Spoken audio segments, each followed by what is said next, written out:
इस अध्याय में श्री कृष्ण अर्जुन से कहते हैं कि मैं तुमसे पूर्ण रूप से व्यवहारिक तथा दिव्य ज्ञान कहूँगा।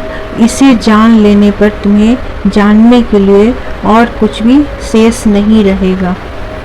अनगिनत असंख्य मनुष्यों में से कोई एक सिद्धि के लिए प्रयत्नशील होता है और इस तरह सिद्धि प्राप्त करने वालों में से कोई विरला ही मुझे वास्तव में जान पाता है।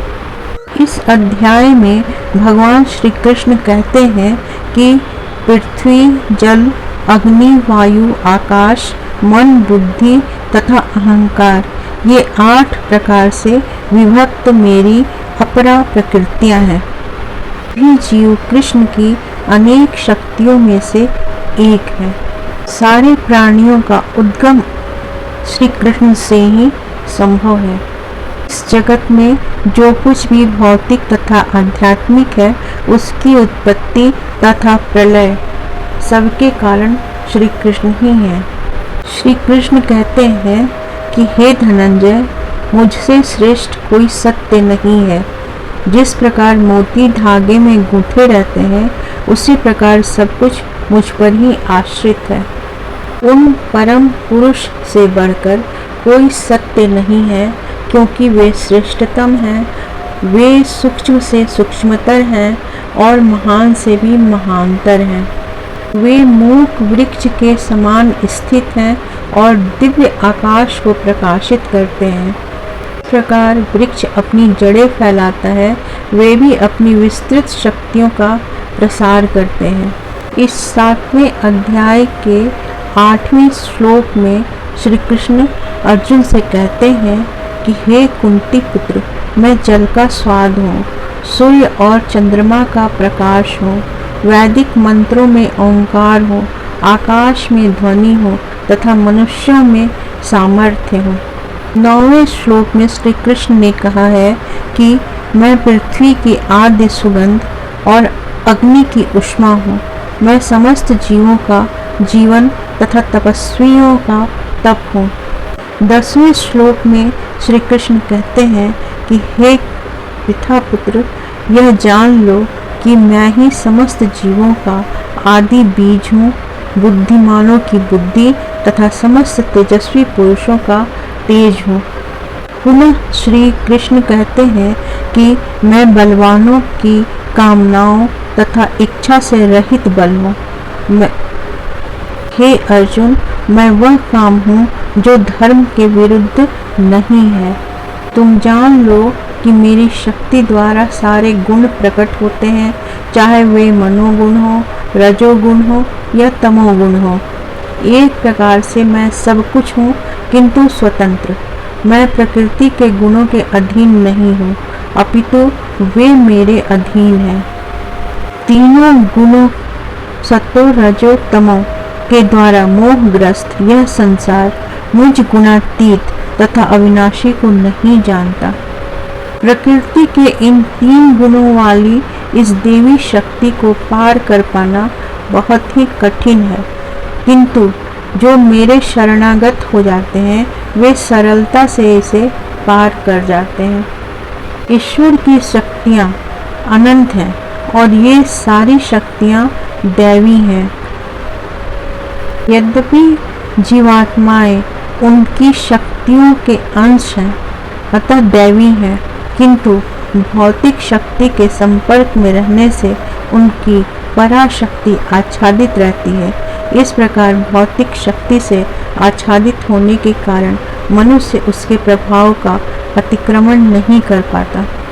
श्री कृष्ण माया के अधीश्वर होने के नाते इस दुर्लंघ शक्ति को आदेश दे सकते हैं कि बद्ध जीव को छोड़ दे। अतः माया के बंधन से मुक्त होने का एकमात्र साधन है भगवान के चरण कमलों की शरण ग्रहण करना।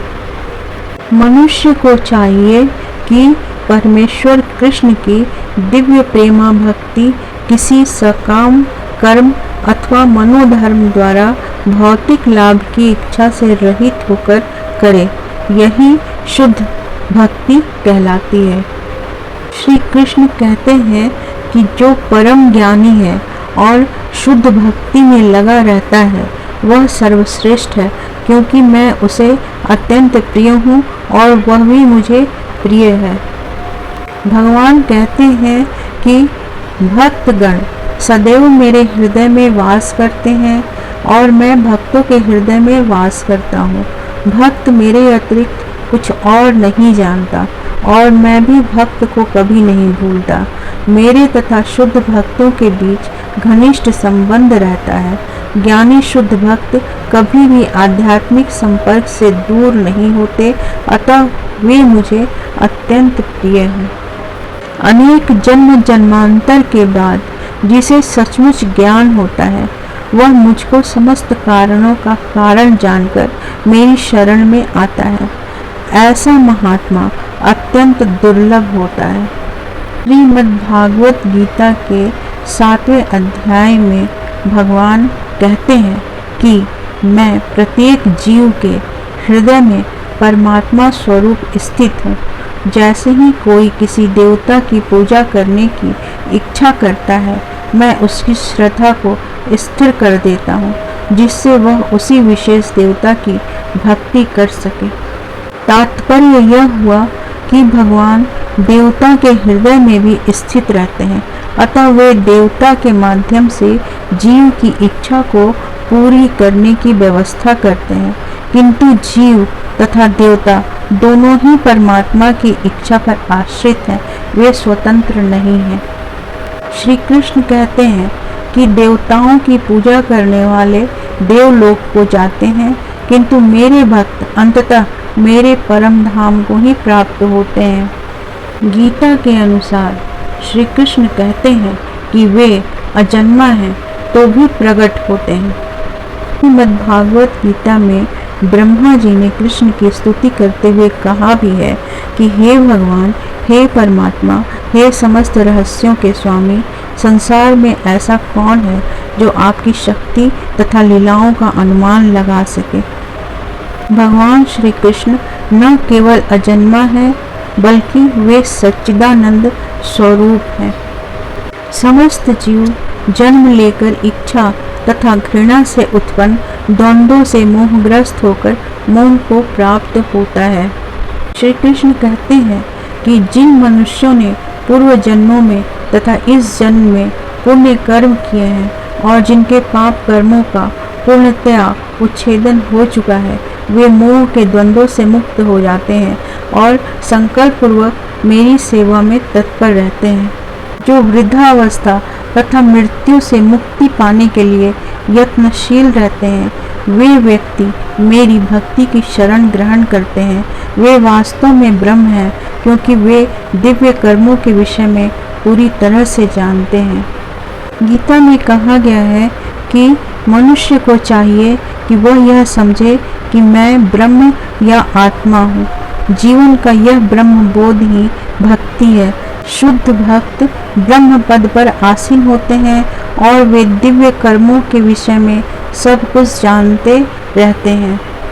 श्री कृष्ण कहते हैं कि जो मुझ परमेश्वर को मेरी पूर्ण चेतना में रहकर मुझे जगत का, देवताओं का तथा समस्त यज्ञ विधियों का नियामक मानता है, वो अपनी मृत्यु के समय में भी मुझ भगवान को जान और समझ सकता है। इस प्रकार से श्रीमद्भागवत गीता का यह 7वां अध्याय यह बताता है कि कोई किस प्रकार से पूर्णतया कृष्ण भावना भावित हो सकता है। कृष्ण भावना का शुभारंभ ऐसे व्यक्तियों के सानिध्य से होता है जो कृष्ण भावना भावित होते हैं। जो व्यक्ति वास्तव में कृष्ण भावना मृत से परिपूर्ण है, वह विभिन्न विधियों की परवाह नहीं करता। वह सीधे कृष्ण भावना मृत के कार्यों में प्रवृत्त रहता है और उसी से भगवान कृष्ण के नित्य दास के रूप में अपनी स्वाभाविक स्थिति को प्राप्त करता है। ऐसी अवस्था में वह मनुष्य शुद्ध भक्ति में परमेश्वर के सानिध्य की अनुभूति प्राप्त करता है। भगवत गीता का यह 7वां अध्याय का सारांश संपूर्ण हुआ।